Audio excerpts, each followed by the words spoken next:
Hey guys, hello and welcome back to my blog. So friends, Rekha's blogging লাইফে আপনাদের অনেক অনেক অনেক স্বাগত। তো ফ্রেন্ডস, সারাদিনটা আমি কী করি তো সেটা আপনাদের সাথে শেয়ার করবো। আমার হাজব্যান্ডটা বলে তুমি সারাদিন ঘরে কী করো।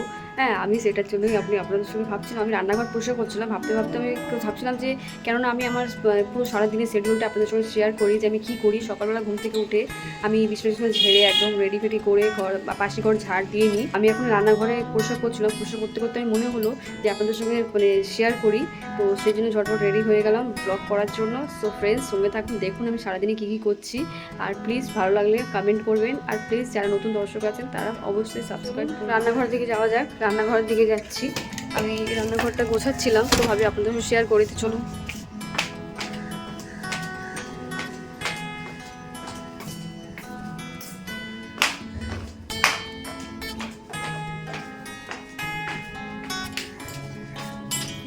রান্নাঘর দিয়ে যাচ্ছি।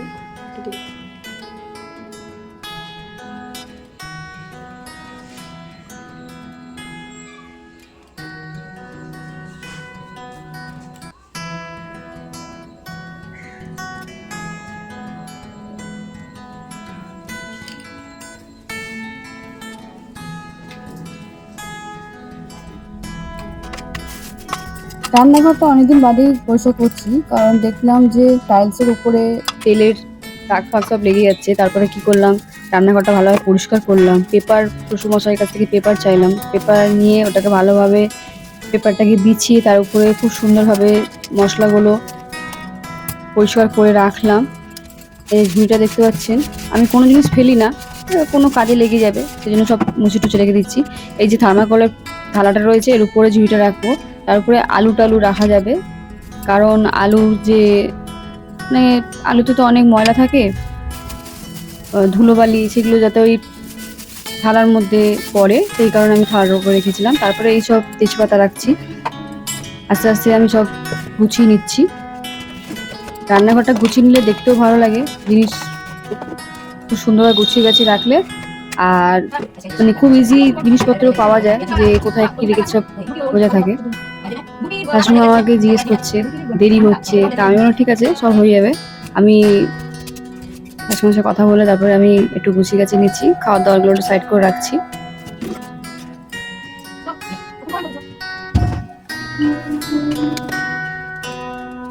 এটা মাছ ভাজা আছে, রেখে দিলাম সাইডে। সব আস্তে আস্তে সেটিং করে দিচ্ছি। আমার স্ল্যাব মোছা হয়ে গেছে, পেপার টেপার বিছিয়ে দিয়েছি, তাই আমি সব খুব সুন্দরভাবে সেটিং করে রাখছি জিনিসপত্র। এবার একটু মুছে নেবো রান্নাঘরটা। রান্নাঘরটা আস্তে আস্তে মুছে নিচ্ছি আমি।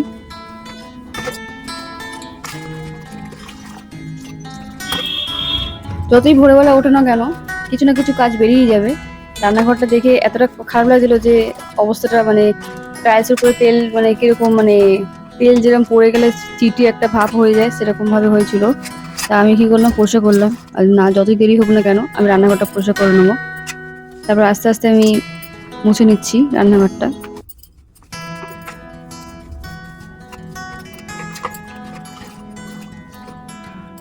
আমার সারাদিনটা এরমভাবেই যায়।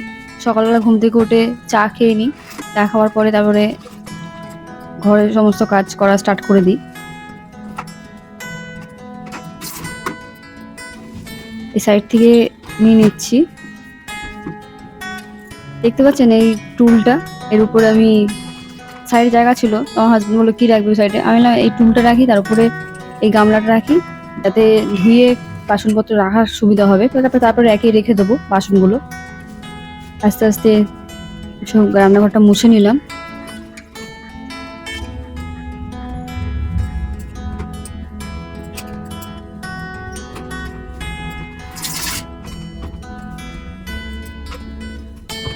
আমার রান্নাঘর মোছা হয়ে গেছে, পরিষ্কার করে নিয়ে সব সেটিং মেটিং করে নিয়েছি রান্নাঘরটা। তারপরে কিছু বাসন ছিল, সেগুলো ধুয়ে ধায়ে রেখে নিচ্ছি।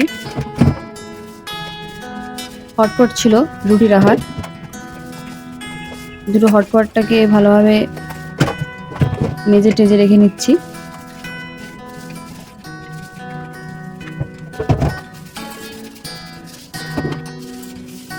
কাজের আর শেষ নেই, এই করতে করতেই কত বেলা হয়ে যায় কাজ করতে করতে। যতই তাড়াতাড়ি উঠি না কেন, দেরি হবেই।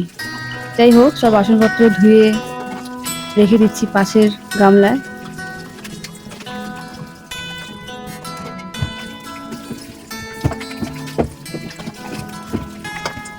যা গরম পড়েছে, আর মানে কি বলবো, যতই সকালে ওঠো না কেন গরম লাগবেই, এত গরম লাগছে এখন থেকেই, এত গরম লাগছে, পরে গিয়ে কি হয় জানি না।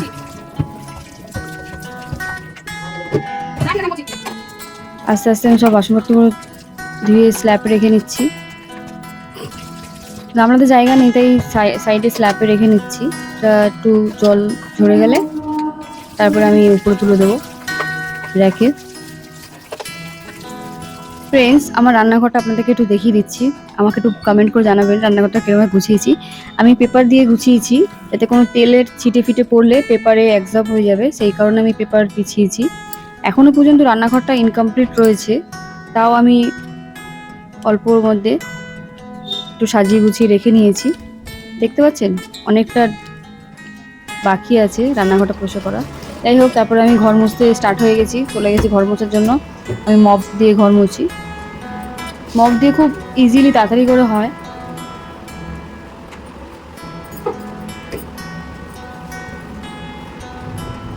তাড়াতাড়ি করে আমি ঘরটা মুছে নিচ্ছি।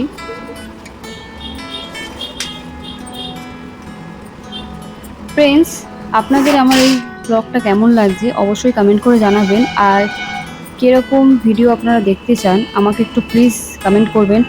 আর আমার যদি কোনো ভুল হয়ে থাকে ব্লগের মধ্যে, আমাকে প্লিজ একটু সাজেস্ট করবেন যে আরও কীরকমভাবে আমি ব্লগটা ভালোভাবে করতে পারি, একটু প্লিজ সাহায্য করবেন।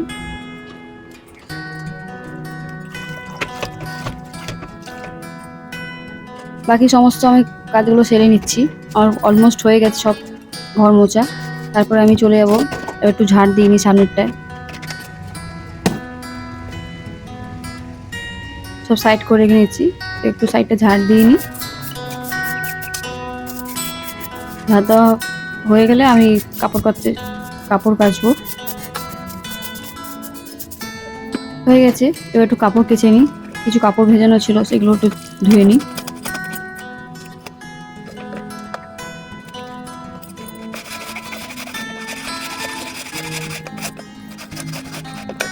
সময় যেন দৌড়াচ্ছে, মানে এত সকালে উঠেও যে এত বেলা হয়ে যায়, আর এত গরমের মধ্যে পারা যায় না।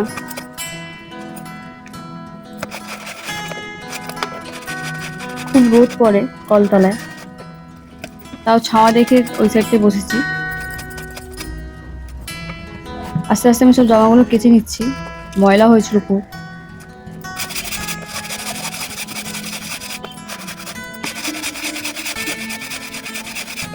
কাপড় আমার কাচা হয়ে গেছে, এবার ধুয়ে ধুয়ে তুলবো।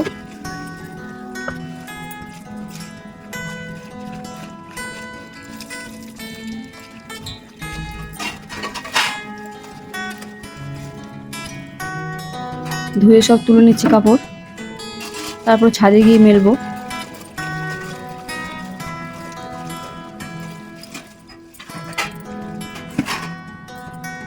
আমার সারাদিনটা এরকমভাবেই যায়, প্রতিদিন এরকমভাবেই আমার যায়। আজ ভাবি যে না একটু তাড়াতাড়ি করে কাজ সারবো, কিন্তু না, দেরি সেই হবেই। যাই হোক, চলে এসেছি ছাদে, একটু কাপড় শুকিয়ে নিই। এত রোদ পড়েছে ফ্রেন্ডস, কি বলবো, প্রচণ্ড।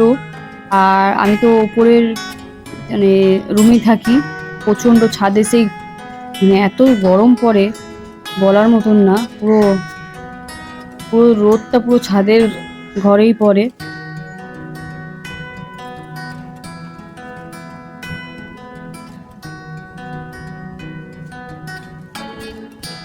আস্তে আস্তে সব কাপড় জামা শুকিয়ে নিচ্ছি।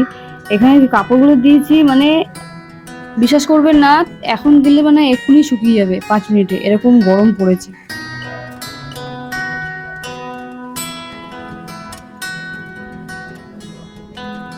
কিছু করার নেই, কাজ তো করতেই হবে। আস্তে আস্তে কাজগুলো করে নিচ্ছি।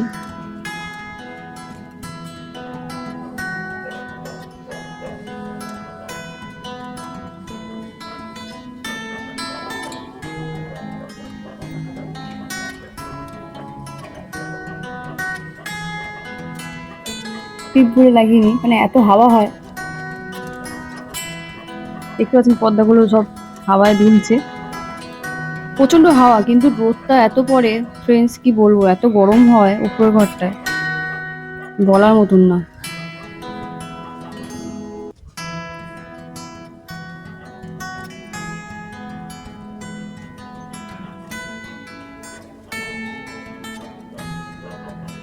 কাপড়গুলো আমার সব শুকানো হয়ে গেছে। এবার আমি স্নান করে এসে মাথা আছে, এবার একটু ঠাকুরকে দিয়ে দেবো। ঠাকুর দিয়ে তারপরে আমি নিচের রুমে মানে নিচে যাই। আমি উপরে কয়েকটা আমার ঠাকুর আছে, ওনাদেরকে ভোগ দিয়ে পুজো করে তারপরে আমি নিচে যাই, গোপাল সোনাকে ভোগ দিই, তারপরে আমি খেতে বসি।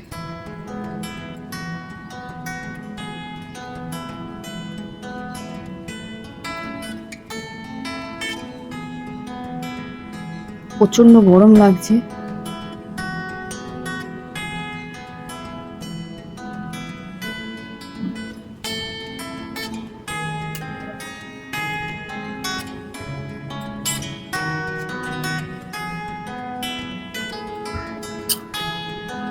এবার একটু সানস্ক্রিন মেখে নিচ্ছি, কারণ যা রোদ বলার মতন না। সানস্ক্রিন মানে সানস্ক্রিন উইথ ময়শ্চারাইজার রয়েছে, এটা এটা আমি ডেলি ইউজ করি, খুব ভালো।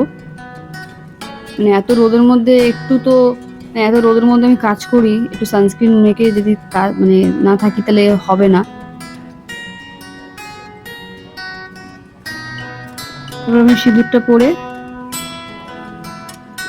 পরে নিচ্ছি। এবার আমি ঠাকুরকে দেবো।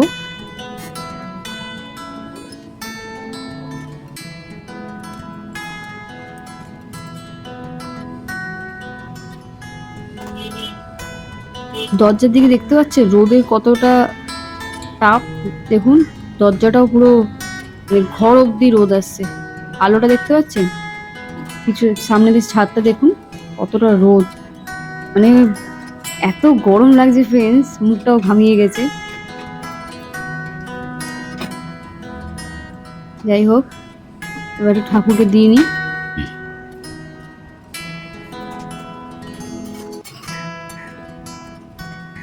আমার ভিডিওতে আপনারা দেখেছেন আমার ঠাকুরটা আমার রুমের মধ্যেই থাকে।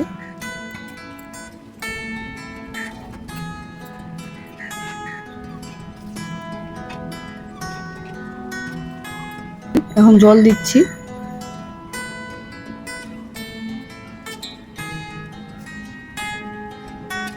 একটু শিব ঠাকুরের শিবলিং একটু জল দিচ্ছি।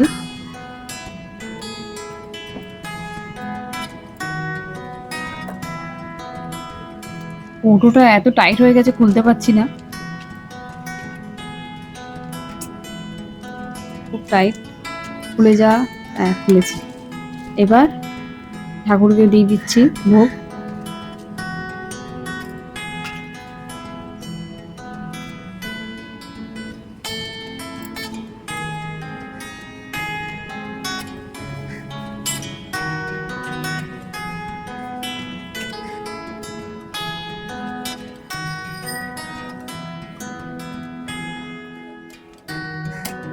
একটু পুজোটা করে নিচ্ছি।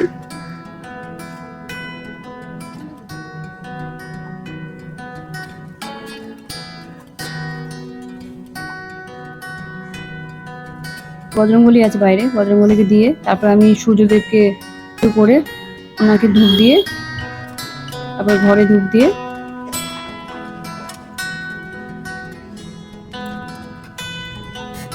শঙ্করটা একটু বাজিয়ে নিই।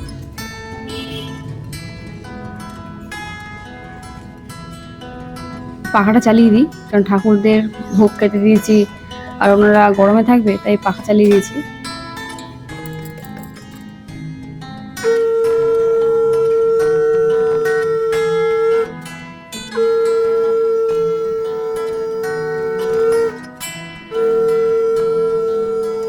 আমার পুজো করা হয়ে গেছে। এবার ঠাকুরদেরকে শঙ্খটা ধুয়ে নিচ্ছি, যেগুলো মুখে দিয়েছি এটা ভালোভাবে কাপড়ে পেঁচিয়ে নকশা করে রেখে দেবো। এরপর আমি ঠাকুরদেরকে ভোগ দিচ্ছি, ওনাদেরকে আমন্ত্রণ করছি যে আসুন ভোগ গ্রহণ করুন। আমার পুজো করা হয়ে গেছে।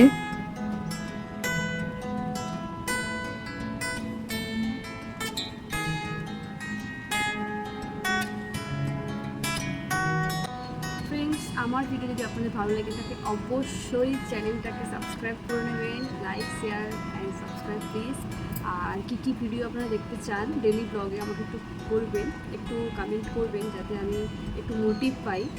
তো ফ্রেন্ডস, আজকের আমি আমার মানে ব্যস্ত জীবনের সব কিছু আপনাদের সাথে শেয়ার করলাম, সকাল থেকে নিয়ে কী কী করি আমি।